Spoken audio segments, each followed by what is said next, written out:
성경 묵상하겠습니다. 사도행전 14장입니다. 19절부터 마지막 28절까지 말씀 함께 합독하겠습니다.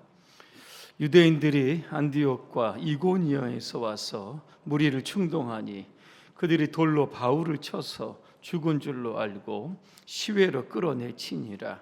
제자들이 둘러섰을 때 바울이 일어나 그 성에 들어갔다가 이튿날 바나바와 함께 더베로 가서 복음을 그 성에서 전하여 많은 사람을 제자로 삼고 루스드라와 이고니온과 안디옥으로 돌아가서 제자들의 마음을 굳게 하여 이 믿음에 머물러 있으라 권하고, 또 우리가 하나님의 나라에 들어가려면 많은 환난을 겪어야 할 것이라 하고, 각 교회에서 장로들을 택하여 금식 기도하며 그들이 믿는 주께 그들을 위탁하고 비시디아 가운데로 지나서 밤빌리아에 이르러 말씀을 버가에서 전하고 이탈리아로 내려가서 거기서 배 타고 안디옥에 이르니, 이곳은 두 사도가 이룬 그 일을 위하여 전에 하나님의 은혜에 부탁하던 곳이라. 그들이 이르러 교회를 모아 하나님이 함께 행하신 모든 일과 이방인들에게 믿음의 문을 여신 것을 보고하고 제자들과 함께 오래 있으니라. 아멘. 오늘 설교의 주제 혹시 아십니까?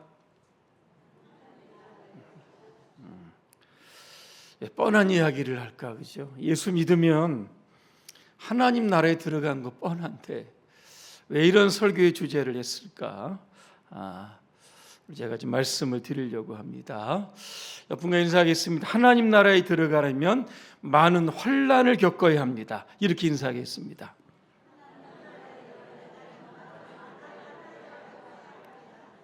하여튼 조금만 길어지면 웅성웅성해가지고 뒤에 거 다 잊어버립니다. 그렇죠? 하나님 나라에 들어가려면 어떻게 해요? 많은 환난을 겪어야 한다. 우리 나라가 기독교를 박해하는 나라도 아닙니다. 그죠? 종교의 자유가 있습니다. 도대체 많은 환난이라고 하는 게 뭘까? 이렇게 제가 오늘 찬양을 들으면서 제가 생각했습니다. 앞에서 주의하시는 장로님 연세가 100세이시잖아요. 힘들고 어려워도, 그죠? 수요일 자리, 주일의 자리는 늘 여러분 지키시는 겁니다. 환난이 뭘까? 때로 질병일 수도 있고, 관계에 어떤 불편함일 수도 있고, 경제적인 어려움일 수도 있고, 기타 여러 가지 상황이 있을 수 있습니다. 그죠? 힘들고 어려워도 우리 신앙의 종착지는 어디입니까? 하나님의 나라죠. 한 걸음씩 한 걸음씩 꾸준하게 가다 보면, 그죠? 결국은 들어가게 여러분 되는 겁니다. 그래서 많은 환난, 오늘도 여러분의 삶에 신앙생활이 많이 힘들고 어렵습니다. 그죠? 그럼에도 불구하고 우리가 들어가야 할 하나님의 나라를 오늘도 소망하면서 오늘도 예배의 자리에 참여하신 또 여러분들 진심으로 또 축복합니다. 오늘 바울과 바나바가 수리 안디옥 교회에서 선교사로 파송을 받습니다. 1차 선교 여행을 떠납니다. 맨 처음 목적지가 어디라고 말씀드렸죠? 이제는 안 잊어버리셨죠? 바나바의 고향이었던 구브로에 갑니다. 기억을 다 하시네요, 그죠? 구브로에 갔다가 지금의 튀르기의 중남부에 위치했던 비시디아 안디옥 도시 선교하자 그랬습니다. 그리고 어디로 갑니까?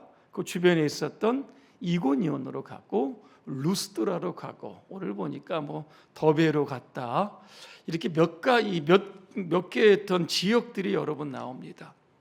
열심히 복음을 전합니다. 회당에서도 전했습니다.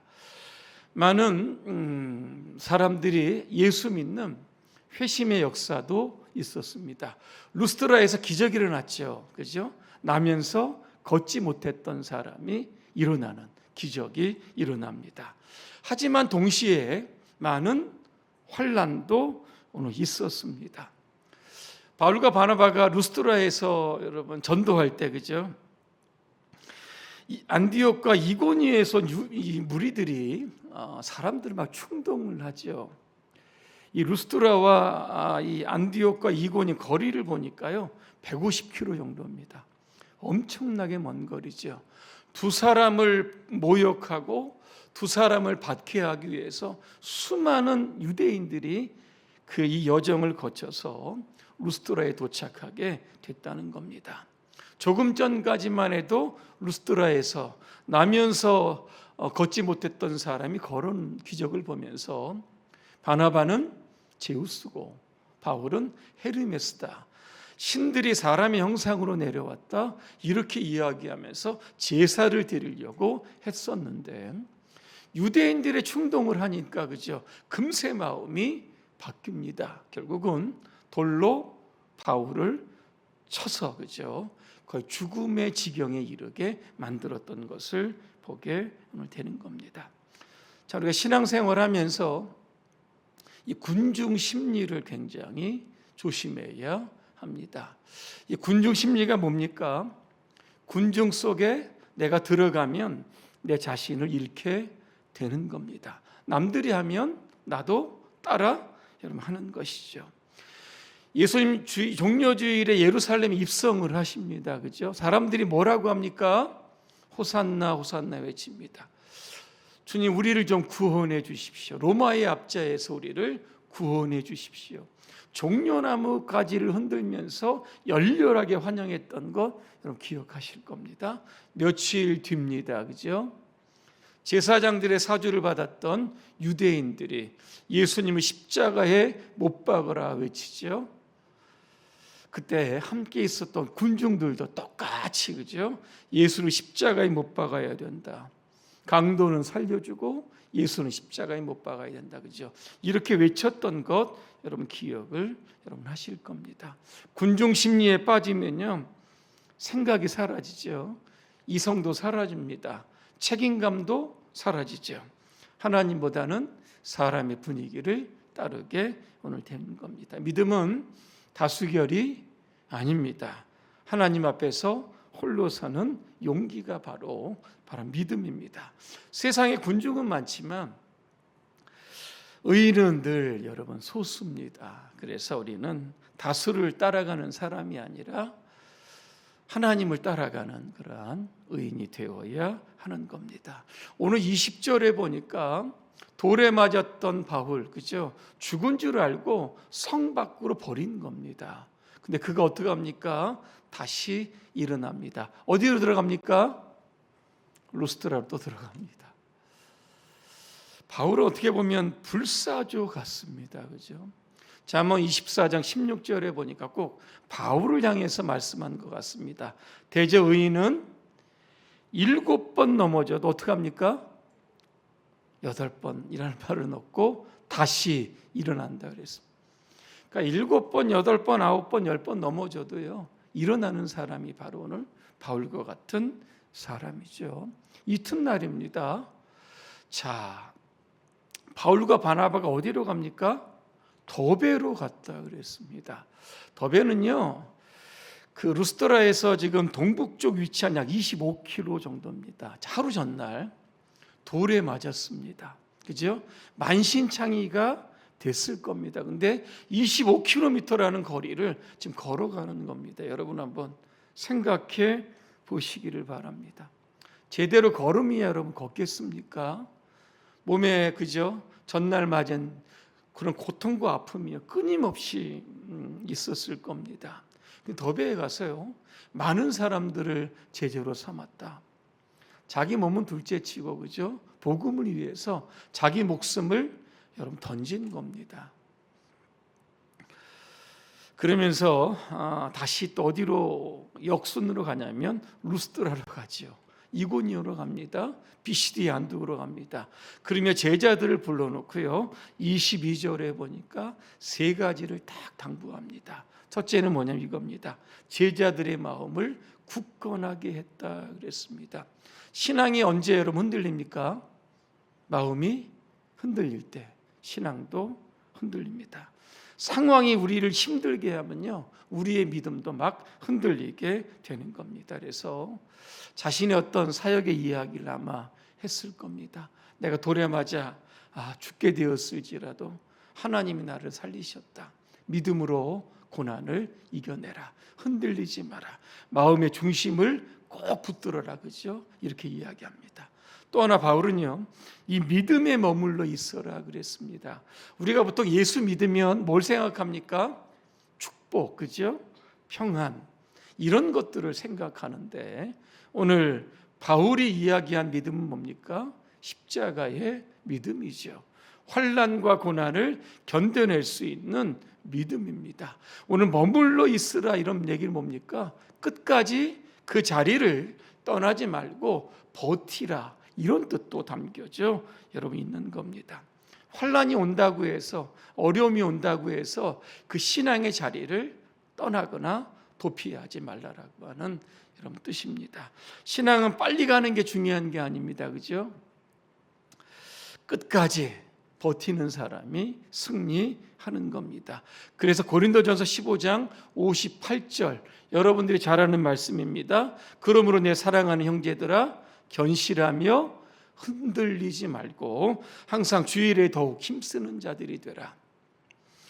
너희 수고가 주 안에서 헛되지 않은 줄 알미라. 여기도 보면요, 견고하다, 흔들리지 말아라. 그죠? 분명하게 말씀하고 있습니다. 오늘 22절에 또 말씀합니다. 우리가 하나님의 나라에 들어가려면 많은 환난을 겪어야 한다 그랬습니다. 환난이는 그 당시에 뭡니까? 기독교 박해죠. 외부적에서 오는 또 순교적 박해와도 여러분 같은 겁니다. 예수 믿으면 어떻게 합니까? 목숨이 위태롭죠. 공동체 생활 어렵죠. 이런 어려움들이 있더라도 그 믿음으로 그 상황들을 이겨낼 것을 바울이 말씀하고 있습니다. 어차피 기독교와 세상은 늘 충돌할 수밖에 없습니다. 왜? 가치가 다르기 때문에 그렇습니다. 그래서 오늘 저의 여러분의 삶에 내 삶에는 환난이 없어, 고난이 없어, 이렇게 이야기한다면 지금 뭐죠? 세상과 잘 타협하고 동화하고 있다. 여러분 이런 뜻입니다. 하지만 세상과 끊임없이 내가 충돌하고 있다. 그죠? 이렇게 난다라고 하면 지금도 내가 예수 믿는 것 때문에 환난과 고난을 내가 지금 믿음으로 이겨내고 있다. 그죠? 이렇게 정의할 수 있다는 겁니다. 하지만 박해와 환난은요, 성경에 보니까 그리 나쁘지만은 않습니다. 우리의 신앙에 유익을 가져다 주는데 고린도전서 5장 3절부터 5절에 보냐면 우리가 환난 중에도 즐거워하나니 환난은 인내를, 인내는 연단을, 연단은 소망을 이룬다. 그렇게 말씀하고 있습니다. 사실 여러분 신앙생활 하면서 내 스스로 우리 자신을 여러분 버리기가 쉽지 않습니다. 그렇죠? 그럼 어떻게 버리겠습니까? 내가 가진 세상적인 욕심 이거 어떻게 여러분 버리시겠습니까? 그죠? 못 버립니다. 하지만 질병이 오죠. 환난이 오죠. 고통이 와서 우리를 막 깨트립니다. 그죠? 그러면 내가 가진 것들이 아무것도 아니구나. 이런 생각이 들면서 오지. 믿음으로 더욱더 신앙 안에서 견고해지며 하나님의 나라를 소망하게 여러분 되는 겁니다. 그리고 오늘 23절에 보니까 바울은 그들을 주님께 부탁했다 그랬습니다. 그들 어디로 갑니까? 자기를 선교사로 파송해준 수리 안디옥 교회를 가서 1차 선교 여행을 마치고 보고하는 장면이 오늘 나오고 여러분 있습니다. 그 여정이 쉽지 여러분 않았습니다. 하지만 그 여정 가운데서도 바울은 그죠? 하나님께서 이방인들에게 복음의 문을 여신 것 오늘 이야기를 힘있게 보고하고 있습니다. 결론입니다. 에델바이스라고 하는 꽃 여러분 한번 보신 분 계십니까? 보셨어요? 어떻게 생겼죠? 무슨 색깔이죠? 이게 알프스 고원지대에 자라는 흰색 야생화라고 합니다. 이 에델이라고 하는 게 고귀하다는 뜻이고요. 바이스라고 하는 게 흰색이라고 합니다. 이 고귀한 흰색이죠. 이게 여러분 이게 어디 핍니까? 사람이 닿지 않은 고산지대죠. 비바람이 엄청 부는 곳이죠. 여기에서 끝까지 피는 곳이 바로 이 에델 바이스입니다. 이게 오늘 우리의 삶과 여러분 적용을 하면 어떤 것일까? 그죠? 신앙의 나락에서 그죠? 고난의 한가운데서 환난의 그 중심에서 끝까지 우리의 고귀함 이런 것들을 지켜나가는 이게 바로 오늘 에델 여러분 바이스입니다. 오늘도 여러분의 삶이 그죠? 힘들고 어려워도 우리의 신앙의 종착지는 세상이 여러분 아닙니다. 그죠? 하나님의 나라 한 걸음 한 걸음씩 오늘도 그 하나님의 나라를 소망하며 많은 환난이라고 했습니다. 반드시 이겨내시기를 주님의 이름으로 축복합니다. 기도하겠습니다. 은혜로우신 하나님, 바울은 하나님 나라에 들어가려고 하면 많은 환난을 겪어야 한다고 말씀합니다. 오늘 우리에게 주신 십자가 이것이 무겁다고 버릴 것이 아니라 오늘도 우리가 등에 지고 주님이 가셨던 그 고난의 길, 하지만 고난의 끝에는 부활의 주님이 우리를 맞이하고 계시는 줄로 믿습니다. 신앙에 어려움이 있더라도 포기하지 않고 끝까지 주님이 예비하신 하나님의 나라를 늘 소망하며 달려가는 우리의 삶이 되게 하옵소서. 예수님의 이름으로 기도합니다. 아멘.